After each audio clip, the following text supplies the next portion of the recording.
On vous souhaite la bienvenue à ériclatour.com. Dans quelques instants, on vous parle de politique fédérale avec le député Jean Rioux, député de Saint-Jean à la Chambre des communes.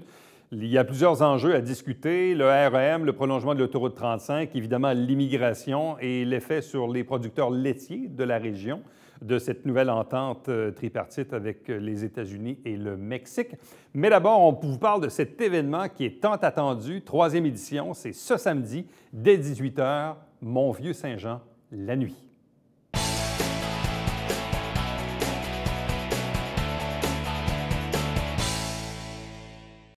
Depuis le 350e anniversaire de la ville de Saint-Jean-sur-Richelieu, il y a eu quelques legs testamentaires, bon, la boum de l'été et bien sûr Mont-Vieux-Saint-Jean la nuit. Et ce genre d'événement crée aussi des attentes parce qu'on a aimé la première édition, on a aimé la 2e édition et puis là, on en est maintenant à la 3e. Et c'est bientôt, c'est dans quelques jours à peine. Avec nous pour en discuter, Catherine Hamel, directrice générale de la Société de développement Vieux-Saint-Jean. Bonsoir. Bonsoir, Éric. Accompagnée de Catherine Charret, qui est la coordonnatrice de cet événement. Bonsoir et bienvenue. Bonsoir. Je dis que ça crée des attentes parce que, tu sais, quand on parle avec les gens disent « Ah oui, hey, on a hâte, puis c'est quelle date déjà, puis c'est à quelle heure? » Puis les gens commencent à réserver leur restaurant, puis on sent que ça crée un engouement. Oui. Oui, c'est sûr, les attentes sont élevées, puis même pour nous aussi, c'est un défi. Donc, nous aussi, là, on veut que l'événement il prenne de l'ampleur, on veut que l'événement soit à la hauteur, puis on veut toujours qu'il y ait des petits quelque chose de plus. Donc, même si la formule est très appréciée, bien, on cherche toujours à rajouter une petite touch d'année en année. Bon. Il y a toujours, évidemment, c'est un événement extérieur, donc oui. Il y a toujours une préoccupation de la météo. Même avant de commencer l'entrevue, on regardait les prévisions. Au moment où on enregistre l'entrevue, il semble vouloir faire beau samedi. Et ça, évidemment, on ne contrôle pas ça. Mais au moins, quand on sait que, visiblement, il n'y a pas d'apparence de pluie, le degré, c'est une chose, les gens sont bien vêtus. Même la première édition était à la mi-novembre, avec une journée qui était anormalement chaude. Tout à fait. Là, on est plus à la mi-octobre, où quand les gens sont bien préparés, c'est fort agréable. Donc, ça commence à 18 h. Oui. Et là, par la suite, qu'est-ce qu'on a en termes de programmation cette année? Bien, dès 18 h, on a sur la place publique des troupes de danse de Saint-Jean qui vont performer. Alors, il y a Zumba Dan, après il y a l'école de danse Maureen McDonald et le Moving Up qui seront en performance de 18h15 jusqu'à 19h15 pour ouvrir les festivités en grand, réchauffer tout le monde pour après ça partir avec la programmation de DJ dès 19h15. Alors là, on a notre premier DJ qui est Spécial K, qui sera varié, programmation de hip-hop qui va pouvoir faire bouger là, tout le monde pendant 1h15. Et après ça, on continue avec Miguel Grassage à 20h45. C'est aussi un DJ, c'est ça? Ce sont tous des DJ. Un autre DJ, mais là, on a un style un peu plus différent. On a un style plus latine, house, ce qui fait qu'on attire une grande variété de musique différentes. Et ils performent jusqu'au feu d'artifice. Le feu d'artifice à 22 h, qui sera un feu d'artifice musical cette année. Fait qu'on va pouvoir avoir la musique qui concorde avec les feux d'artifice. Et après, on continue avec notre DJ Echo, qui sera là jusqu'à minuit pour finir avec Sander Klinenberg, qui est notre DJ international qui va venir directement de Amsterdam pour nous samedi. Bon. Quelle est la clientèle visée? Évidemment, on va dire oui, les Joannais, les Joannaises, ça va. Mais même quand on regarde ce genre, ce type d'événement avec des DJ et tout ça, ça a aussi un potentiel élargi. Oui. Puis c'est une question qu'on se pose à chaque fois qu'on l'organise. Je dirais que, comme tu as dit, la clientèle première, c'est notre Joannais. Donc, Joannais de tous âges. Donc, autant les gens qui ont connu le Vieux-Saint-Jean que les gens qui le vivent actuellement. Mais on veut que les gens soient fiers de le faire découvrir, de faire découvrir leur ville. Puis cette journée-là, ils reviennent à Saint-Jean où ils invitent leur famille, donc les beaux-frères, les belles-sœurs, les amis. Ce soir, c'est dans le Vieux-Saint-Jean, c'est dans ma ville que ça se passe, d'être fiers de ce party-là. Parce qu'on s'entend que des activités comme ça, des événements d'envergure comme ça, il n'y a pas ça dans toutes les villes. Puis, c'est aussi le fait que c'est gratuit, donc ça permet de rejoindre une clientèle aussi qui est plus large. Quand on dit le DJ, là, il arrive d'Amsterdam, pour nous, c'est vraiment le cas, on s'en va le chercher à l'aéroport. Là. Donc, c'est une vedette internationale du monde des DJ. Exactement. C'est sûr que quand on entend son nom, des fois, on ne connaît pas la personne en tant que telle, mais c'est quelqu'un qui rayonne à l'international. Donc, ça aussi, ça a un impact. Les gens qui connaissent ça, les gens qui fréquentent les événements de ce type-là, bien, vont être attirés et vont se déplacer pour venir le voir. Donc, c'est sûr que ça a aussi un potentiel plus large, plus élargi. Puis on a des gens de Montréal qui vont venir à Saint-Jean pour ce party-là. Là. Donc, troupe de danse, DJ, feux d'artifice. Et évidemment, bon, la rue est fermée, on s'entend. Quels sont les autres types d'activités auxquelles les gens peuvent participer sur place? En fait, ce qu'on a parlé, c'est plus sur la place publique. Après, on a la rue Richelieu qui est de Saint-Charles jusqu'à Saint-Georges, animée, fermée. Alors, on a une allée bouffe et shopping où il y a des conteneurs, il y a des commerçants qui sont installés dans ces conteneurs-là pour produits débouchés, des articles de leur commerce. C'est vraiment une offre variée. dont on a aussi Vidéotron qui se joint à nous avec une station qui va permettre aux gens de faire leur propre musique, être DJ à leur tour durant cette soirée-là. Après, on a Bouvreuil qui va être là, avec sa réalité virtuelle, nous faire découvrir un espace de détente. On a jusqu'à la fin de la rue Richelieu de l'animation. On a aussi Canadien Tire avec sa zone espace ludique qui va nous permettre de jouer à des jeux géants, dont le retour du fameux Babyfoot qu'on a eu à la première édition. Fait qu'il revient sur la rue Richelieu. Après, on a un espace fluorescent où il y a du maquillage fluorescent, des costumes, toujours dans la thématique fluorescent. Et on a aussi le retour de la graffiti qui était là l'année dernière et qui c'est en collaboration avec Justice Alternative, où les gens pourront apprendre des techniques de graffiti. Il y a de quoi, de tous les coins de la rue, là, sur la Richelieu, là, ça va être animé. Là. Bon, c'est un gros morceau aussi pour les commerçants eux-mêmes. Oui. Dont la plupart restent ouverts au-delà des heures habituelles? Oui, on en a beaucoup qui vont être ouverts jusqu'à minuit. Donc, je dirais cette année, là, on parle d'une quarantaine de commerçants qui participent. Et c'est sur la rue Richelieu, sur la rue Champlain, sur la rue Saint-Jacques. Donc, c'est vraiment un vieux Saint-Jean festif. C'est sûr que de notre côté, on anime principalement la rue Richelieu parce que c'est celle-là qui est fermée, mais on attend 20 000 personnes. Fait que ces gens-là vont se promener puis ils vont marcher le centre-ville. Donc, c'est une quarantaine de commerçants qui sont ouverts, autant au niveau de la restauration, les boutiques. On touche vraiment à tout, les salons de coiffure, les services. C'est vraiment, tout le monde participe. Puis c'est ça aussi l'objectif, c'est que ça devient un événement de communauté. Là. Bien, les commerçants font des bonnes affaires, mais en même temps, ils font découvrir leur commerce, peut-être à des gens qui, en d'autres temps, ne s'y arrêteraient pas. Tout à fait. C'est un peu ça. Là, des fois, tu te promènes, mais ça ne veut pas dire nécessairement que tu vas rentrer. Mais là, il y a un petit quelque chose de spécial, donc ça te permet d'aller voir. Puis aussi, souvent, ce qu'on a connu en discutant avec les commerçants, c'est que des fois, les gens vont venir cette soirée-là, ils ne vont pas nécessairement dépenser, exemple, ils s'en vont danser, mais par contre, ils vont peut-être avoir un coup de cœur pour une boutique ou un restaurant. Ah, j'avais pas vu ça, puis ils vont revenir. Puis c'est là aussi que ça devient intéressant pour nous, la société de développement. Donc, ça touche vraiment directement à notre mandat de faire du Vieux-Saint-Jean un endroit que les gens ont le goût de fréquenter. Là. Quand on dit 20 000 personnes sur le coup, ça peut faire peur un peu. Ouais. Mais en même temps, quand on regarde 30 000 et plus, boom de l'été, tout ça, bon, ou même dans d'autres types d'activités, quand on avait évidemment le spectacle à la mi-juin,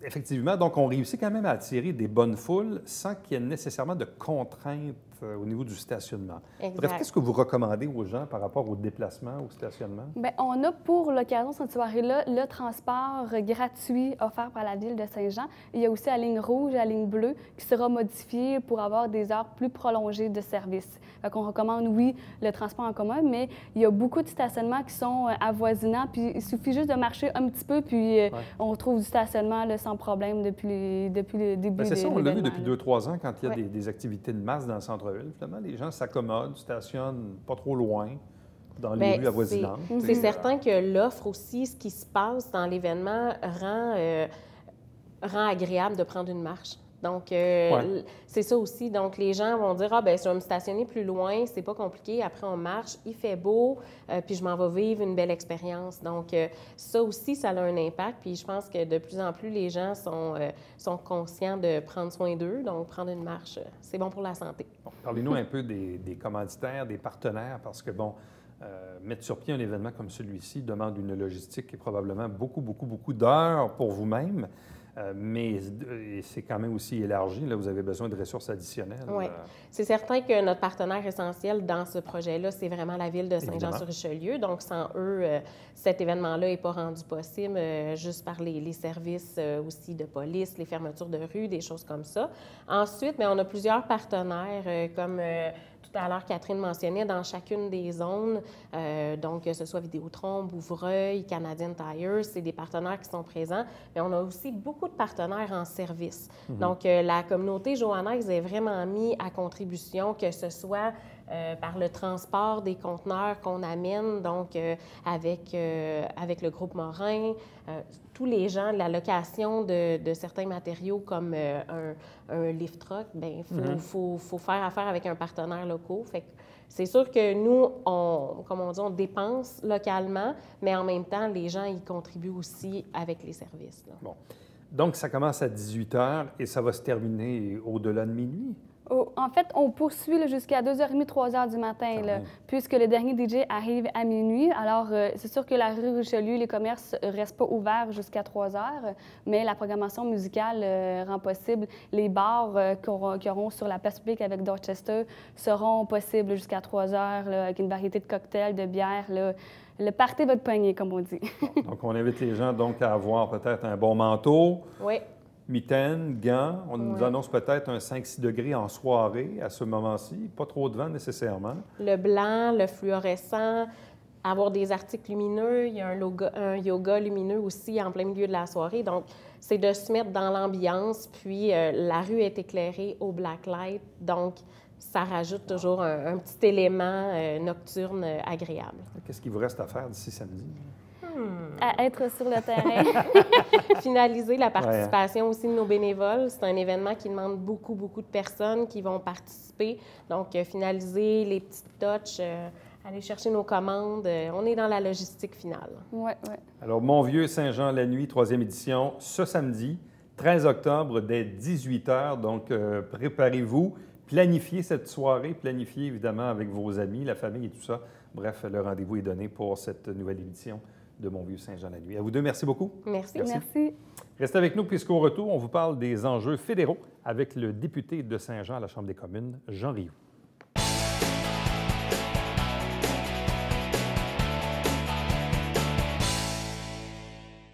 Mesdames et messieurs, bonjour et bienvenue à la Justice entre nous. Mon nom est Serge.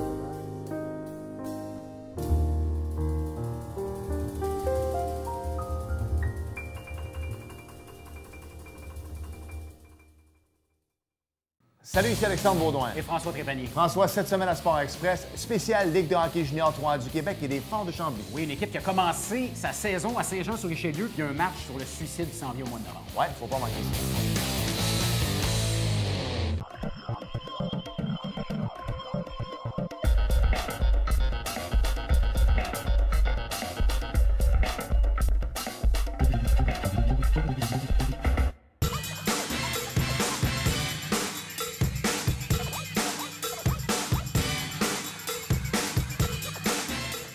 Dimanche, 9h30, Télé Bingo, on vous attend.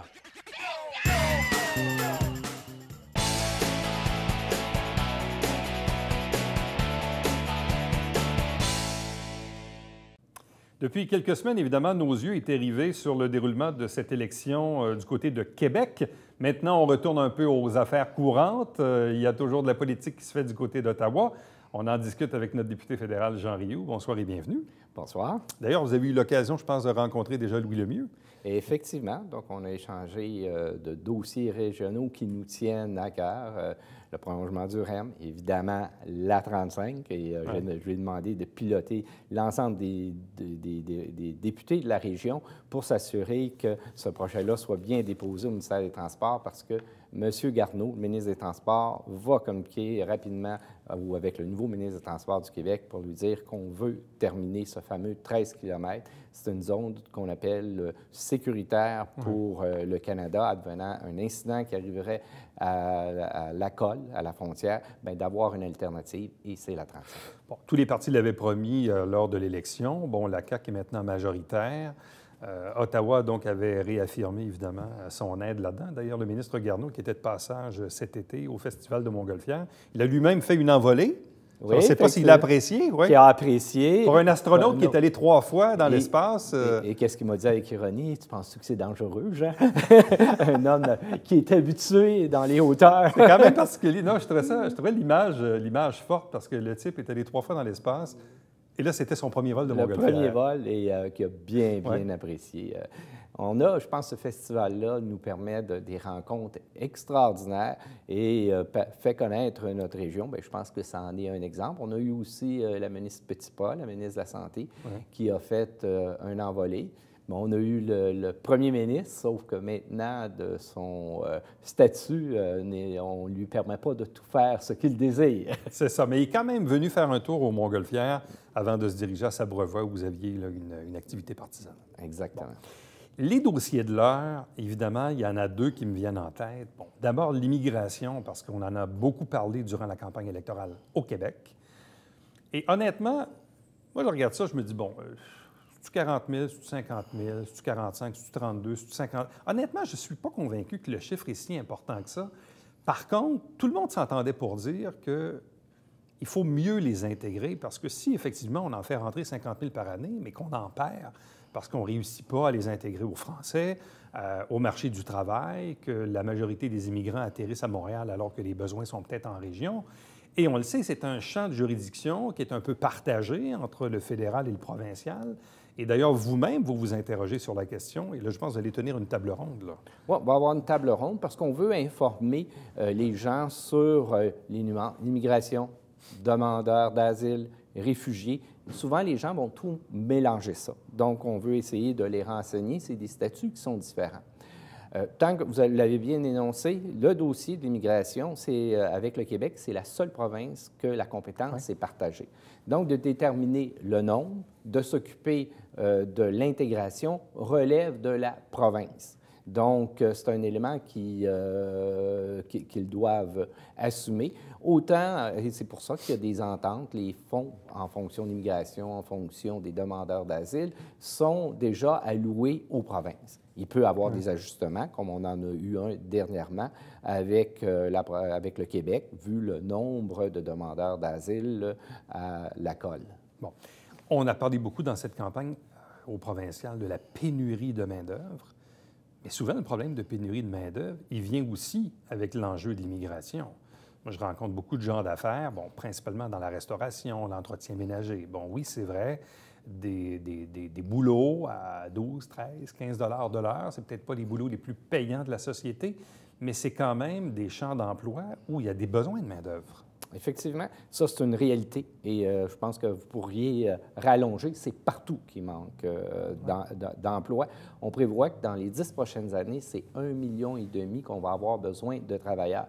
Et si on n'a pas les travailleurs pour remplacer les baby boomers, c'est notre croissance économique qui va être affectée. Et si on veut maintenir notre niveau de vie, bien, on a besoin de cette immigration-là. Et je pense que les demandes vont aller en augmentant. Bon. Je discutais tout récemment avec Martine Groux du quartier de l'Emploi qui nous disait il y a quelques années, je ne sais pas, on avait une 60aine d'immigrants par année dans une ville comme Saint-Jean. Aujourd'hui, je pense qu'on en a une centaine. Il y aurait des besoins peut-être pour 200 ou 300.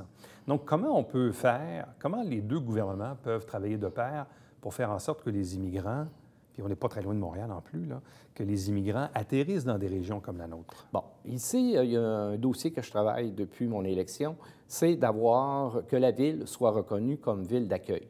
On sait qu'il y en a 14 au Québec qui sont reconnus et Saint-Jean est la 11e ville en importance. Donc, avec M. Lemieux, le nouveau député provincial, c'est un dossier qu'on a parlé et lui dire c'est une priorité et dans le programme de la CAQ, l'intégration est une priorité. Donc, ça a été très sensible à ses oreilles, ce dossier-là. Donc, je pense qu'on va avoir un partenaire pour réussir à implanter que la ville soit reconnue comme ville d'accueil, puis pouvoir aller chercher davantage d'immigrants qu'on a besoin en fonction du travail. Je pense que c'est la première chose qu'il faut regarder, c'est que ces gens-là répondent aux besoins spécifiques du marché du travail que l'on a.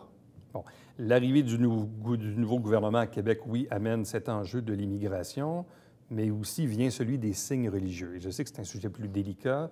M. Trudeau a déjà un peu averti M. Legault, l'utilisation de la clause de non-obstant. On sent que ça crée un malaise. Mais en même temps, vous, la députation du Québec pour le Parti libéral du Canada, de quelle façon allez-vous transmettre un peu l'humeur du peuple, de l'électorat sur cette question-là qui est fondamentale, mais qui est sensible en même temps? Bon, comme vous dites, on va être à l'écoute des gens, sauf que dans les discussions que j'ai avec les citoyens, ce n'est pas une préoccupation majeure. Ce n'est pas un sujet qui revient, que les gens vont nous parler. Les gens ont de la misère à identifier des cas de gens qui portent des signes religieux. C'est une très, très, très faible majorité. Est-ce qu'il y a une vraie problématique? C'est la question qu'il faut se poser. Bon. L'autre enjeu qui va de soi, c'est l'impact qu'auront les producteurs laitiers. Bon, on le sait depuis des semaines, des mois, même à la limite, voire des années, mais disons plus récemment, le Canada, les États-Unis, le Mexique, à la demande du président Trump, ont voulu renégocier l'ALENA. Évidemment, quand on parle de négociation, on peut comprendre le contexte, qu'il faut malheureusement parfois faire certaines concessions pour obtenir quelque chose de l'autre côté. Puis on le sait, on est dans un comté où il y a beaucoup d'agriculture, beaucoup de producteurs laitiers. La question un peu bête, un peu plate, mais est-ce qu'on a un peu sacrifié les producteurs laitiers dans cette entente? Non. On n'a pas, il faut, je pense, prendre l'ensemble du contexte. On a des ajustements à refaire avec eux. Ça, je ne dis pas qu'il n'y a pas eu des pertes pour ces gens-là. Mais il faut regarder l'ensemble. L'ensemble, c'était quoi? C'est de maintenir le commerce entre le Canada et les États-Unis. Notre plus grand partenaire commercial, c'est les États-Unis. Et vice-versa pour les États-Unis. Les États-Unis, nous sommes leur plus grand partenaire. Donc, on a sauvé le marché nord-américain. Et il faut voir aussi qu'on a ouvert d'autres marchés en même temps. On a ouvert l'Europe, c'est 500 millions de population. Les États-Unis, c'est 235. Et on a la nouvelle entente transpacifique qu'on vient de signer. Donc, on est le pays au monde qui a réussi à ouvrir le plus. Donc, ça nous permet d'exporter, d'assurer les emplois de demain, puis que la classe moyenne puisse continuer. Et dans cette entente-là, il y a des choses que voulait éliminer M. Trump puis qu'on a réussi à garder, principalement au niveau de la négociation des tarifs sur différents éléments. Le bois d'œuvre, au niveau de l'aluminium et de l'acier. Et ça, c'est ce que les gens nous parlent le plus. J'ai rencontré les gens de la Chambre de commerce. Donc, on a un mécanisme qui est resté impartial et ce n'est pas seulement les États-Unis qui vont décider. Donc, on a réussi à garder ça. On a réussi aussi à garder au niveau culturel, qu'on va pouvoir garder nos contenus principalement pour nous francophones, autant dans le numérique et ainsi de suite. Arrive le cas qu'on parle plus, mais par contre, c'est un élément de toute cette entente-là, et c'est pour ça que je dis qu'il faut relativer. Puis de voir comment aussi, on va les compenser, c'est ça la question. Exactement, on a ça. Puis il faut comprendre que ce n'est pas juste le Québec qui a été touché. Il y a 47 des producteurs ici, mais il y en a 37 en Ontario. On n'a pas sacrifié le Québec. Ces gens-là ont été pénalisés, puis on le reconnaît. Sauf qu'on parle, s'il y avait eu l'entente transpacifique avec les États-Unis avait signé, c'était 3,7 qu'on accordait. Donc, c'est exactement la même chose qui a été accordée que si l'entente avait été signée. Et il y a eu un engagement. Comment on va les compenser? On va créer une table de travail. M. Trudeau a rencontré les producteurs laitiers en fin de semaine, et pas en fin de semaine, la semaine dernière. Et Mme Freeland aussi a été très claire. On va compenser ces gens-là. L'ensemble de tous les travailleurs canadiens bonifient de cette entente-là. C'est à l'ensemble des travailleurs et des citoyens de compenser pour que ces gens-là, pour leurs pertes. Donc ça, c'est très clair qu'ils vont être compensés. Bon. En terminant, toujours une petite question sur le volet militaire, parce qu'on a toujours la présence du collège et de la base, la garnison. Est-ce qu'il y a des trucs particuliers à venir dans la prochaine année? Bon, il y a des choses qui se travaillent présentement, principalement pour le collège militaire, donc, et possiblement aussi un projet à la base. Donc, tout ça est dans les cartons pour la prochaine année. Bon, donc, vous avez du pain sur la planche dans l'année qui vient. Oui, et je pense que c'est important. C'est notre principal secteur économique ici, la base et le collège. Et je pense qu'il faut maintenir les structurer, mais je pense que déjà avec les engagements qu'on a pris, le retour de la formation universitaire, la construction de l'académie, la clinique médicale, donc on voit que je pense que la défense est ici pour y rester. Et aussi, à côté de ça, bien, il y a le fameux pôle de sécurité-défense Oui. qu'on est en train de débloquer. Et on attend des bonnes nouvelles d'Ottawa dans ce secteur-là. Et on devrait aussi, j'ai commencé avec le député de la CAQ, M. Lemieux, à travailler ce dossier-là pour que ce soit reconnu comme un pôle d'excellence. Ce n'est pas l'argent qui vient avec qui est important parce que c'est 60 000 $, mais c'est davantage que d'être reconnu comme un pôle d'excellence au Québec et par la suite, bien, on espère, au Canada. Jean Rioux, merci beaucoup. Ça m'a fait plaisir. Reste avec nous. Au retour, le Babillard quotidien.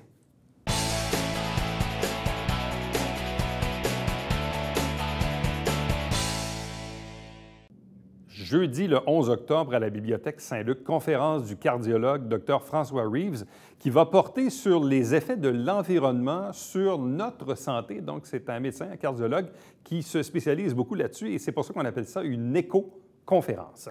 Chaque semaine, on vous présente des extraits des meilleurs moments du Conseil de ville de Saint-Jean-sur-Richelieu. L'émission se retrouve également sur notre site Internet. À ne pas manquer tous les dimanches matins, 9h30 en direct, c'est toujours le Télébingo avec 4 000 $ en prix. Il y a 30 dépositaires dans la région pour acheter vos livrets. Et bien sûr, nous, on se dit rendez-vous pour demain. Prochain rendez-vous d'ericlatour.com. Bye-bye.